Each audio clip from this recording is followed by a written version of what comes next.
Here's 5 things to avoid if you're going through the process of healing from Lyme disease. So the first thing you should avoid if you're healing from Lyme disease is alcohol. So unfortunately, alcohol causes inflammation, lowers the immune system, and has a negative effect on your brain. And for that reason, it's just not a good idea to consume alcohol. It also affects your sleep. It messes up your sleep quality, and it just doesn't help in the healing process. So we're gonna avoid alcohol while we're healing from this serious infection.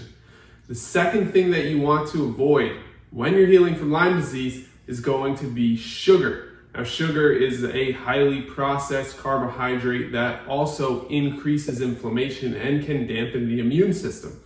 Anything that increases inflammation, we need to avoid at all costs while we're healing from Lyme disease. So avoid alcohol, avoid sugar. Third thing you should avoid when you're healing from Lyme disease and going through the process of getting better is going to be caffeine. Now, I know that's a tough one for a lot of people to hear, but the truth is it reduces cerebral blood flow by up to 30%. And that's insane. That means the amount of blood that reaches your brain when you use caffeine is dampened, and it's a lot less than when you don't use caffeine. And there's a study that shows this. I'll link to it in the description below if you're interested. But basically, what we need to know is that if we're reducing the blood flow to our brain, that just puts us in a deficit. It gives us less of an advantage in the fight against Lyme disease. And Lyme loves to go to the brain and cause all types of neurological and nervous system problems. So we need to protect against those if we want to heal the body fully and completely from Lyme disease. One important thing to realize is that Lyme disease lasts for all different durations for different people. For some people, they're gonna watch this video and they're gonna be better in about a week. For other people, they might take 10 years to finally get better from Lyme disease, if not more. Some people are struggling with Lyme disease for a very, very long time, and some people are able to knock it out of the park within, a couple of days. So it's going to depend on the action that you take in order to get yourself better, how fast this happens, how fast you go through this process. We want to increase the strength of the immune system while reducing inflammation, and those are the key things that will get you better. The fourth thing that you're going to want to avoid when you're healing from Lyme disease is just highly processed foods. Now, highly processed foods also increase inflammation and lower the immune system. I sound like a broken record here. I just keep saying the same thing over and over again because that is how we heal the body from the inside out. That's why, we try to avoid things that have an acidic effect on the body, because Lyme microbes actually thrive in acidic environments. We want to make sure that our diet and our lifestyle creates an alkaline environment inside the body, because that way we can heal from Lyme disease a lot faster, because Lyme microbes don't like an alkaline environment. So we want to increase what they don't like. And it just so happens that the things that they don't like will lead us to becoming healthier, more vibrant individuals anyway. So it's a win-win. This terrible thing that happened to you can turn out to be one of the best things that's ever happened to your health. And that's what happened to me when I had Lyme disease. I had a really serious heart infection. It was attacking my heart. I thought I might die. Didn't know if I was gonna meet my son. I was terrified because my heart rate dropped to 30 beats per minute and I was fainting, which is extremely scary. If you've ever fainted, you know how that feels. And that's why I took it super seriously. I dove deep. I read every single book I could get my hands on. I used herbs and natural methods in order to heal.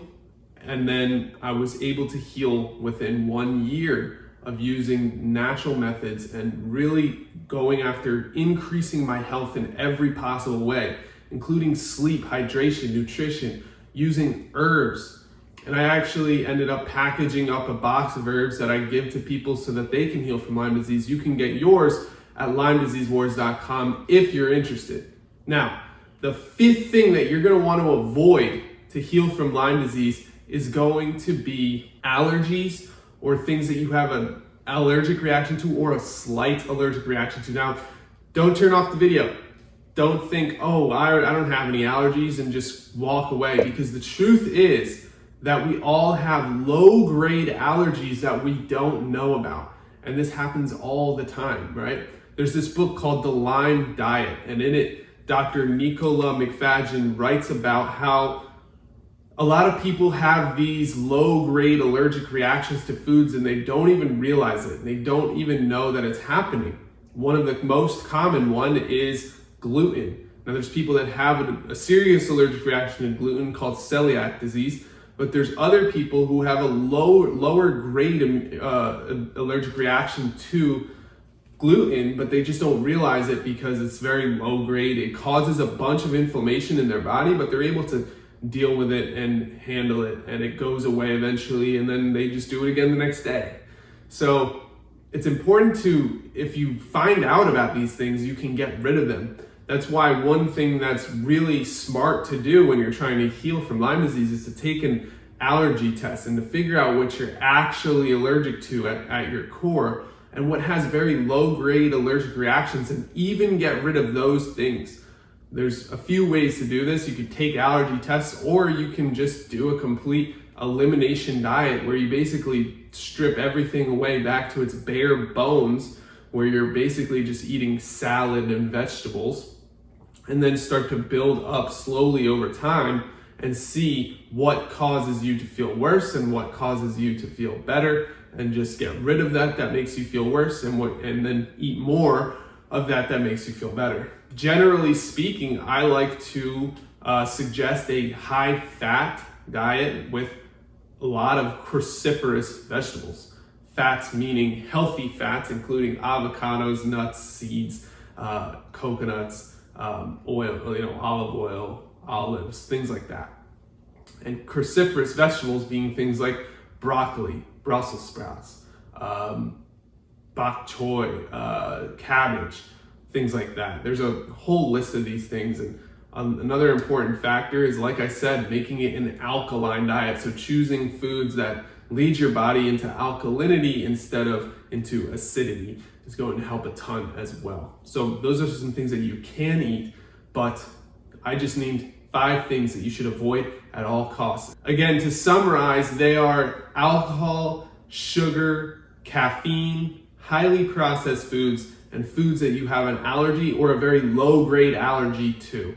So when you remove all those things from the diet, you're going to decrease inflammation, you're going to increase the immune system, and you'll be able to fight back so that hopefully you can take back your body and feel like yourself again.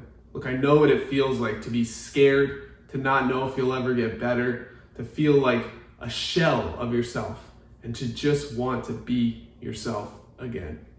And that's why I do everything that I do. So if you're interested in anything else, go to LymeWars.com. I have a free book there, and I have some herbs that you can get that will help you take back your body. And don't forget to subscribe to this channel. Leave a comment below. Let me know how you're healing from Lyme disease. And I can't wait to help you out.